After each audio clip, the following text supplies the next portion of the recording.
A few months ago, the UK was rated one of the most depressing countries to live in, and a lot of people came out to corroborate that particular publication, owing to the fact that a lot of things have been happening in recent times in the UK, and that is why I'm going to be talking about this particular topic. Today's video is a story of a migrant family that moved to the UK in search of greener pastures. If you ask the migrant sitting next to you right now on the reason why he or she moved to the UK, the first thing the person would say is good life, better life, security, and most importantly, to be able to give their children the life that they deserve. Then what then happens when you're unable to give your children or your child the life that they deserve because someone out there thinks it has the right to cut people's life short? Not joking, all my guys them know me. Hey guys, welcome back to my channel. My name is Melissa, and if you're new on this channel, please can you like this video, subscribe to my channel, click the notification bell so that whenever I post, you'll be the very first to find out. So today is a sad video of how Daniel Ajorin passed. Of a truth, I did not want to talk about this story. As a matter of fact, when one of my subscribers turned friend told me about this story, I was broken, I was sad. I did not want to talk about it at all. But then I'm like, why not? I mean, I have a platform, I have a voice, let's just talk about it. On April 30th, 2024, this young, brilliant chap who a lot of people describe to be calm, very intelligent, and a potential Messi and Ronaldo put together, as he was very good when it comes to football. Now, on this fateful morning, he woke up just like every one of us, presumably said his prayers, brushed his teeth, had his bath, had his breakfast, put on his uniform, carried his school bag, wore his shoes, and was ready to kickstart his day, was ready to go to school to learn, of course, be able to better himself. He bid farewells to his father, his mother, and his two other siblings, opened the door, and walked to school just like he would usually do. Unfortunately, Daniel Ajorin never came back to his family home. He never got to see his family again. He never got to see his mom, his dad, and his siblings again. He never got to play football. He never got to achieve his dreams of being the world's best footballer. Unfortunately, his life was cut short. His life was taken from him by a man who identifies as Marcus Arduini Monzo. Just before 7 a.m. at A North, this young man, Marcus, who was living in Newham, East London, crashed his van into a fence and hit a young man who was just on his own. Now, he did not stop there. He allegedly tried to hit a young woman who immediately noticed that he was holding a sword, and she quickly moved back. Immediately, this woman had to ring the police, alerting them of what was going on. Now, immediately after ringing the police, she saw Daniel Ajorin just coming out from his house and walking through the neighborhood, and she would try to alert him of the man, letting him know that there is this particular man with a sword. But unfortunately, he had his earpiece in his ears and he could not hear the woman who was calling him, who was shouting on top of her voice, trying to get his attention. And at that point, the man quickly slashed him behind using the sword which he was holding.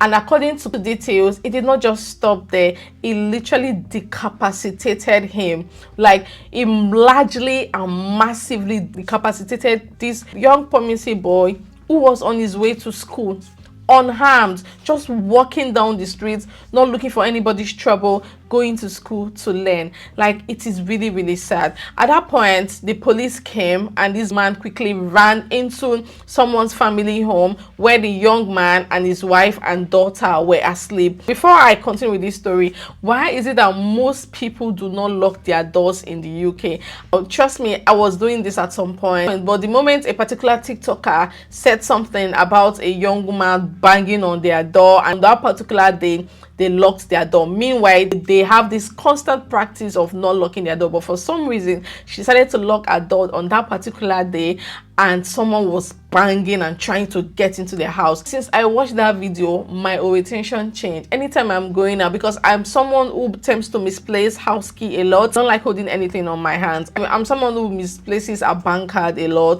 things like that. I always tend to misplace them, so most times I don't like going out with key. But since I watched that TikTok video, I always make sure that I lock my door whenever I'm out or whenever I'm in. I just lock it. I even had to enforce it in my home. Like, I literally had to keep reminding my husband to make sure that the door is locked whenever he steps out in the morning. Now, this particular family, of course, with the usual practice of not locking his door, he did not lock his door, and he was attacked by this young man, making him the third person that was attacked. Now, 12 minutes after that lady made a call to the police, they rushed to the scene. Now, immediately the police arrived at the scene, they quickly ran to where Daniel Anjorin was laying on the floor and tried to attend to him to see if there was something they could do. The man immediately reappeared from his hiding and attacked these two police, and that was when other police member had to come, tasered him and took him away.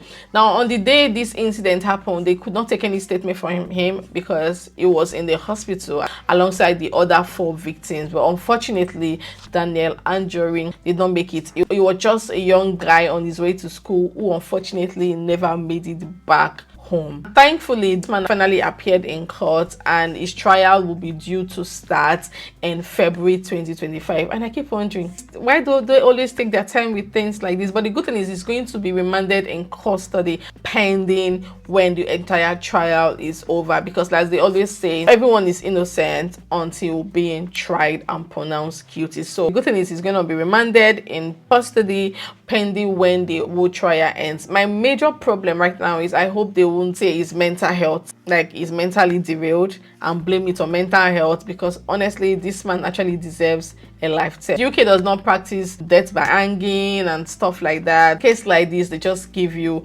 life imprisonment, so you spend your entire life in the prison. And I think that's even better. Stay alive and get punished. I think it's better, because I kind of feel like when someone dies after committing a heinous crime, it's actually easier for the person, because person does not really get to suffer for what he or she did.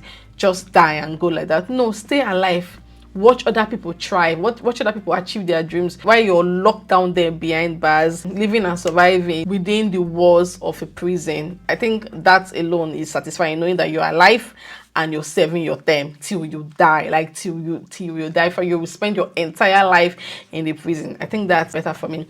Now, on the other side, a lot of people have come out to pay tributes to this young champ that lost his life in this gruesome manner. Lots of people sent out flowers, placed flowers on the scene where he sadly lost his life. And at the same time, during the Arsenal and Bournemouth match, Arsenal paid tribute to him, which is quite good. And at the same time, lots of people who have been supporting the family in different ways, emotionally, financially. As a matter of fact, a GoFundMe was opened in his honor, and so far they have raised over £150,000. I know nothing, absolutely nothing is going to make them forget their son. Absolutely nothing is worth the life of their son. But I hope all the support that they've been getting so far is able to help them to get through this very, very devastating period, this very, very traumatizing period. Imagine leaving your country and migrating to another country with hope of a better life,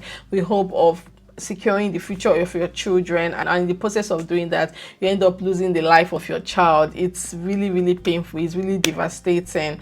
And knowing that it was just a young man doing his thing, quiet boy, calm boy, literally on his way to school. He did not get into any fight, did not get into any quarrel. He was just on his way to school and he got attacked. It shows that nobody is spared. This just shows that it could have been anybody, and that is why we just have to keep being prayerful. I'm a Christian, sorry, that's literally the only solution I can prefer. We just have to keep being very, very prayerful, holding on to God. That's the only thing I can literally say at this point. And my heart goes out to the family. My prayers are with them, and I pray that God in his infinite mercy will give them the fortitude to bear this huge loss. Knowing that they are Nigerian is even it's so painful. Like, I feel like it's my own person, my own people. It's very, very sad. And as a mom, you know, it's really, really painful. It's devastating. And I hope you just learn something from it. Maybe when you're walking on the street, please, let's try not to have our ear plugs in. If at all you want to, okay, let's say you're jogging or you're walking and you want to be comfortable and relaxed while you're walking or exercising, just have one ear plugged in. Or even if you have both ear plugs in, maybe you can just try to reduce the volume so that you can still be conscious, you can still be aware of what is going on. Now, I'm not coming out here to blame the UK, because it could have happened to anybody anywhere. It could have even been in Nigeria, it could have been in America, it could have been in Africa. The most important thing right now is they are handling the issue. The UK government is on top of the issue. The police, they are taking statements. He has appeared in court. They are actually doing the things they are supposed to do. It was just unfortunate that a life was lost. I wish nobody died in the process, but it's quite sad, and we can only just keep praying for this family. So guys, leave of course your thoughts in the comment section. Thank you so much for watching this video, and I will see you all again. Bye guys.